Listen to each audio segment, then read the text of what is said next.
Jika anda menyimpan gold bar 250 gram emas, berapa keuntungan yang anda akan dapat? Jom saya ceritakan.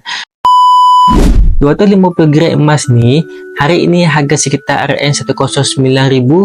Sebulan lepas harganya sekitar RM104,000. Dalam masa sebulan keuntungan sekitar RM5,000 ataupun 500 kenaikan. Bila saya ceritakan tentang keuntungan emas, ramai yang komen spirit tak kira, zakat tak kira. Bukannya saya tak kira, tetapi emas 250 gram yang baru sebulan saya beli, zakat belum cukup tempoh untuk saya bayar, dan emas ni tiada spirit selagi kita tak jual. Konsep keuntungan simpanan emas ni dia bergantung kepada 4 faktor. Yang pertama, tempoh masa di mana lebih lama kita simpan emas, lebih banyak keuntungannya.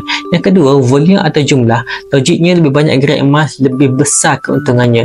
Yang ketiga, ketulinan, di mana emas yang paling tulen iaitu emas 999 memberi keuntungan yang maksimum berbanding emas 916.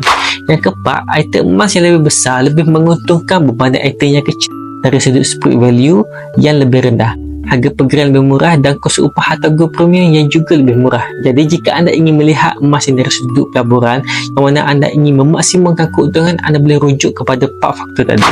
Semoga perkongsian saya ini bermanfaat untuk anda. Jika anda ingin memulakan simpanan emas dengan serta S100 dengan murah-murah tanpa tersyirah, boleh klik emas, saya akan bantu anda.